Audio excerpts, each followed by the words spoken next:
मित्रों, आप सभी का और एक बार हार्दिक स्वागत करता हूं। आज हम 50 सामान्य ज्ञान पर चर्चा करेंगे जो कि पिछले साल आ चुका है परीक्षा में। आप अंत तक जरूर देखने का प्रयास करेंगे और आप देखेंगे कि प्रश्न कहां से क्या-क्या पूछा जा रहा है। आपको वहीं से अधिकतर पढ़ना है और वहीं से पढ़ने की कोशिश कीजिएगा। पहला प्रश्न है, राष्ट्रीय विज्ञान दिवस कब होता है? राष्ट्रीय विज्ञान दिवस 28 फरवरी को मनाया जाता है। महत्वपूर्ण दिवस पर भी आप अपना ध्यान आकर्षित करेंगे, वहां से प्रश्न एक जरूर पूछा जाएगा। जीएसटी का फुल फॉर्म क्या है? जीएसटी का फुल फॉर्म है goods and service tax. Hindu नववर्ष कब शुरू होता है? हिंदू नववर्ष चैत्र शुक्ल प्रतिपदा से शुरू होता है। आर्य समाज के संस्थापक कौन थे? आर्य समाज के संस्थापक हैं दयानंद सरस्वती। समाज के संस्थापक, इससे एक प्रश्न निश्चित रूप से आपसे पूछा जाएगा। जिस तरह ब्रह्म समाज के संस्थापक कौन है? ब्रह्म समाज के संस्थापक राजा राममोहन राय हैं। ये प्रश्न भी आता है। भारत में भूकंप का खतरा क्यों बढ़ा है? भारत में भूकंप का खतरा हिमालयी टकराव जोन की नजदीकी के कारण बढ़ा है। रो विंग यानी रो क्या है? रिसर्च एंड एनालिसिस विंग क्या है? ये भारत की प्राथमिक विदेशी खुफिया एजेंसी है। नीरज चोपड़ा किस खेल के खिलाड़ी हैं? ये बहुत ही प्रसिद्ध खिलाड़ी हैं जिन्होंने वैश्विक स्तर पर अपना नाम अर्जित किया है। नीरज चोपड़ा जो है ये भाला फेंक के खिलाड़ी हैं। नाइटिंगेल ऑफ इंडिया या भारतीय कोकिला किसे कहा जाता है? सरोजिनी नायडू को भारतीय कोकिला या नाइटिंगेल ऑफ इंडिया के नाम से जाना जाता है। काकोरी कांड में किन लोगों को फांसी दी गई थी? काकोरी कांड में इन तीनों को राम प्रसाद बिस्मिल्ला, रोशन सिंह और अशफाक उल्लाह खां उपयुक्त तीनों को फांसी दिया गया था। इम्फाल किस राज्य की राजधानी है? इम्फाल मणिपुर राज्य की राजधानी है। जितने भी हिंदीतर प्रदेश हैं उन सभी के राज्य की राजधानी आप अच्छे से याद कर लीजिएगा। इसमें से एक प्रश्न आएगा। धान का कटोरा किस राज्य को कहते हैं? धान का कटोरा छत्तीसगढ़ को कहा जाता है। विश्व स्वास्थ्य संगठन का मुख्यालय कहाँ पर स्थित है? विश्व स्वास्थ्य संगठन का मुख्यालय जो है जिनेवा में स्थित है। योग दर्शन के प्रतिपादक ऋषि कौन थे? योग दर्शन के प्रतिपादक हैं महर्षि पतंजलि जी। फतेहपुर सीकरी का निर्माण किसने कराया था? फतेहपुर सीकरी का निर्माण जो है अकबर ने करवाया था। और आप जब आगरा में रहेंगे तो आप फतेहपुर सीकरी भी घूमने जाएंगे, वहां से पास में ही है। भारत में ब्रिटिश साम्राज्य की नींव किस युद्ध से पड़ी थी? ये पलाशी युद्ध से पड़ी थी। और पलाशी युद्ध कब हुआ था? ये 1757 में हुआ था, 1757 में। भारत का सबसे बड़ा राष्ट्रीय उद्यान हेमिस कहाँ स्थित है? लद्दाख में स्थित है। सिख धर्म के संस्थापक कौन थे? सिख धर्म के संस्थापक गुरु नानक जी थे। आराम हराम है किसका नारा था? जवाहरलाल नेहरू जी का। वंदे मातरम गीत के रचयिता कौन है? वंदे मातरम गीत के रचयिता हैं बंकिम चंद्र चटर्जी जी। और ये जो वंदे मातरम गीत है उनके किस उपन्यास से लिया गया है? आनंद मठ से। और ये भी पूछा जाएगा कि आनंद मठ के रचयिता कौन है? आनंद मठ के रचयिता हैं बंकिम चंद्र चटर्जी। पेंक्रियास से निकलने वाला हार्मोन क्या करता है? ग्लूकोज को नियंत्रण करता है।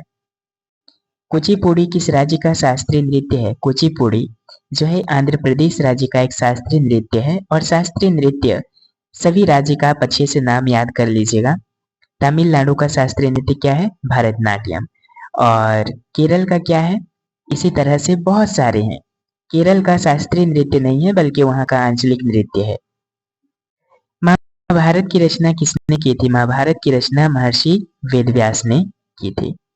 महर्षि वेदव्यास। भारत में सबसे ऊंची मूर्ति किसकी है? भारत में सबसे ऊंची मूर्ति सरदार वल्लभ भाई पटेल जी का है, जिन्हें कि स्टेच्यू ऑफ यूनिटी कहा जाता है। भारत का स्वदेशी फाइटर प्लेन कौन सा है? अपना स्वदेशी तेजस। भारत की सबसे लंबी नदी कौन सी है? भारत की सबसे लंबी नदी है गंगा नदी। निम्नलिखित में से कौन सी कृति प्रसिद्ध भारतीय लेखक श्री खुशवंत सिंह की है? Train to Pakistan. मित्रों, बहुत ही जल्द आप सभी के लिए पेड बैच शुरू होने वाला है, आप उसमें ज्वाइन हो सकते हैं। जिसमें कि अनलिमिटेड आपको मॉक टेस्ट प्रदान किया जाएगा, सिलेक्टिव क्वेश्चन भी दिया जाएगा और निबंध और पल्लवन किस प्रकार आप प्रभावशाली तरीके से लिख सकते हैं बताया जाएगा। चेरा पहरा अनुष्ठान किससे संबंधित है? ये उड़ीसा की रथ यात्रा से संबंधित है। निम्नलिखित में से कौन दर्पण एकेडमी ऑफ परफॉर्मिंग आर्ट्स के सह संस्थापक है? ये है मृणालिनी साराभाई। भारतीय संविधान का इनमें से कौन सा अनुच्छेद शोषण के विरुद्ध अधिकार प्रदान करता है? शोषण के विरुद्ध अधिकार जो है ये 23 और 24 अनुच्छेद में वर्णन किया गया है।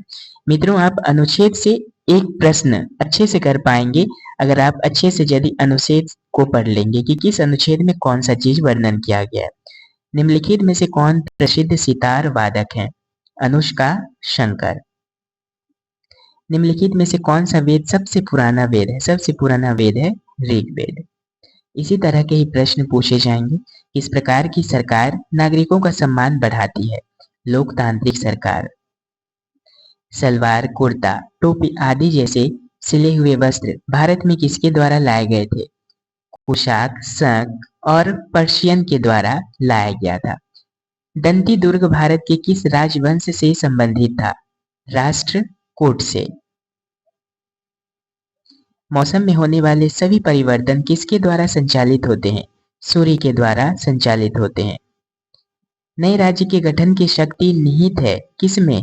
ये संसद में निहित है। हिमाचल प्रदेश से होकर बहने वाली नदियां कौन सी है?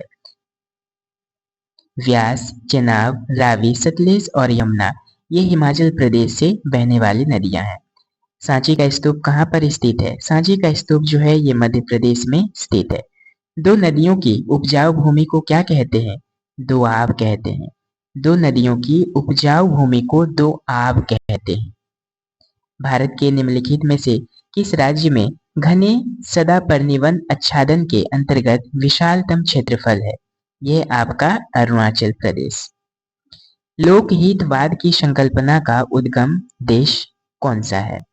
यह है USA, United state of America. सरकार के संसदीय रूप का विचार कहाँ से लिया गया है? ब्रिटेन से लिया गया है। कहाँ से लिया गया है? ब्रिटेन से। जब राष्ट्रपति और उपराष्ट्रपति दोनों के पद खाली हों तब उनके काम कौन करेगा? उनका काम भारत का मुख्य न्यायाधीश करता है। भारत का मुख्य न्यायाधीश। आकाश गंगा वर्गीकृत की गई है किसमें? आकाश गंगा जो है ये सर्पिला आकार गैलेक्सी के रूप में किया गया है और ये प्रश्न जो है भूगोल से संबंधित है। सूर्य से दूरी के क्रम में निम्नलिखित में से कौन से दो ग्रह मंगल और यूरेनस के बीच में है? मंगल और यूरेनस। बृहस्पति और शनि ये दोनों मंगल और यूरेनस के बीच में हैं। वर्ष 1928 में साइमन कमीशन भारत में किस उद्देश्य से आया था? साइमन कमीशन भारत में प्रशासनिक सुधार पर विचार करने के लिए आया था। भूपर्पटी में निम्नलिखित में से किसकी सर्वाधिक प्रचुरता है?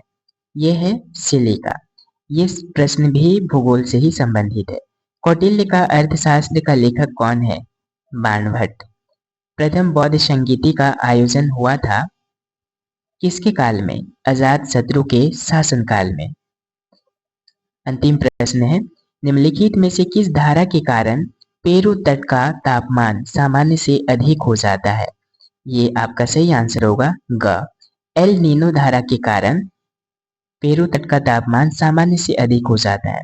मित्रों, आपको बहुत ही जल्द मेरी वेबसाइट पे सभी ईयर के क्वेश्चन पत्र आपको मिलने वाले हैं। आप वहां से अच्छे से तैयारी कर सकते हैं और सभी प्रश्न पत्र का आंसर भी वहां पे दिया होगा। चलिए अब अगले वीडियो मिलते हैं नई जानकारी के साथ। अगर आप मेरे चैनल पर नए हैं मित्रों, सब्सक्राइब जरूर करेंगे। धन्यवाद। आप अपनी तैयारी में निरंतरता बनाए रखें।